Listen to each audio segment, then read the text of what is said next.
There's something quietly changing in global finance right now, and most people are looking in completely the wrong direction. Money is moving faster than it ever has, but trust between countries, banks, and institutions is moving the other way. Governments are preparing for a world where access to money matters more than money itself, and where liquidity during a crisis is more important than ideology. And yet, when people talk about government issued digital currencies, the conversation almost always collapses into the same surface level arguments: surveillance, control, fear. But that isn't where the real story is.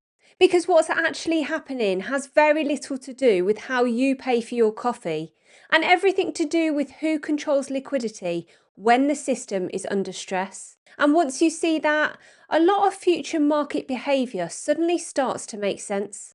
If you're new here, I'm Paula. On this channel, we don't really react to headlines or chase whatever narrative is loudest this week. What we focus on instead is how the financial system is changing underneath the surface, where power is moving, and why markets behave the way they do before most people notice. And today's topic, national state digital currencies, often called CBDCs, is one of the clearest examples of that shift. Not because it's futuristic, not because it's dramatic, but because it's already happening quietly. So let me ask you a different question than you usually hear. Forget Bitcoin for a second. Forget crypto price charts. Forget retail apps and headlines. What if the biggest transformation in money over the next decade doesn't come from decentralized networks at all, but from governments? Not because they want innovation points, but because the old system no longer works for the world we're in. National state digital currencies aren't really about consumers. They're about rewiring the rails that trillions of dollars move across every single day. To understand why CBDCs are accelerating now, you first have to understand what stopped working.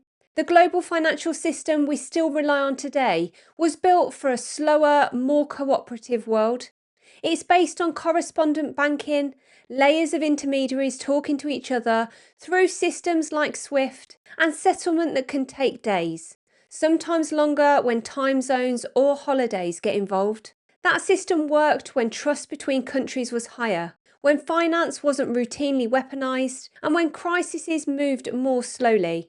But we don't live in that world anymore. Sanctions are normalised, assets are frozen, access to payment rails is no longer guaranteed, and governments have realised something uncomfortable. If you don't control your own settlement rails, you don't fully control your money. CBDCs aren't a technology upgrade, they're a sovereignty upgrade. This is also where most conversations about CBDCs go wrong.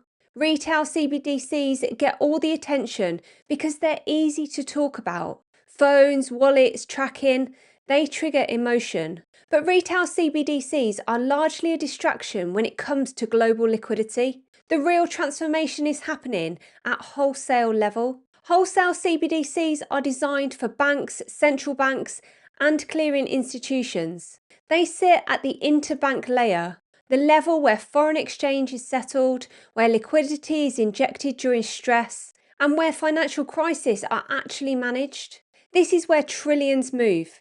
This is where markets either stabilise or break. Retail CBDCs may come later, or they may not. Wholesale CBDCs are inevitable. Once you see CBDCs as settlement infrastructure, geopolitics snaps into focus. A digital dollar isn't just the dollar in digital form. It's a way for the United States to preserve influence over global settlement, enforce standards, and maintain demand for dollar liquidity in a more fragmented world. Likewise, the digital yuan isn't about convenience. It's about trade settlement, regional influence, and reducing exposure to dollar-based financial pressure. These currencies aren't competing on user experience. They're competing on who controls the rails. And whoever controls the rails controls liquidity access, transaction speed, and financial influence. Money becomes infrastructure. Here's where this starts to matter for markets. When money settles faster and more directly, behaviour changes. Capital flight accelerates, stress propagates more quickly, liquidity pools become regional instead of global. Instead of one large, slow moving global liquidity pool, we move towards block based finance, where access depends on alignment, standards, and relationships. Liquidity doesn't disappear, it becomes selective. Foreign exchange markets give us a clear example of how this plays out. On the surface, faster settlement and reduced counterparty risk should reduce volatility, and in normal conditions, they do. But in moments of stress, something else happens. Liquidity fragments, regional dislocations widen, moves become sharper, not slower. FX markets don't become safer, they become cleaner and more unforgiving. CBDCs also quietly change how financial pressure and sanctions work. Instead of blocking access after transactions occur, you get conditional settlement. Rules can be embedded directly into the system. Access can be adjusted in real time. This isn't science fiction, and it isn't about control for its own sake. It's statecraft. Finance becomes policy infrastructure. And this is why standards and interoperability matter so much, because whoever defines them shapes the future of global finance. Now, let's talk about risk. In a digital currency world, bank runs don't involve queues outside branches. They involve instant transfers, liquidity drains in minutes, and central banks stepping in almost immediately. This forces central banks to evolve. They gain faster tools, more targeted liquidity delivery, and more granular control during crisis. Crises don't disappear, they become faster, more technical, and less visible. For emerging markets, this shift cuts both ways. On one hand, CBDCs reduce dependence on correspondent banks and speed up access to global settlement. On the other, they allow capital to leave faster during stress, reducing the buffer time policymakers once had. Money reaches safety quicker than ever before.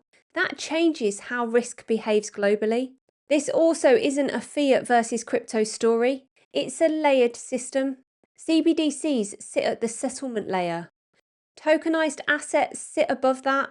Crypto infrastructure connects rails where allowed.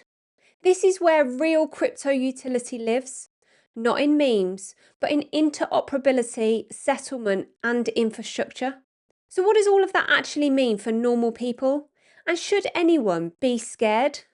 The honest answer is no, but people should be aware. This shift doesn't mean the system collapses. It doesn't mean cash disappears overnight.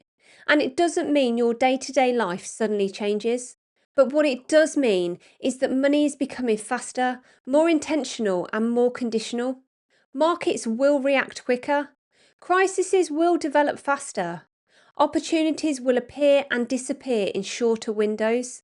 And the people who struggle the most won't be the ones without information. They'll be the ones still expecting the system to behave the way it used to. Nothing is broken, nothing is rigged. The rules are just changing, quietly.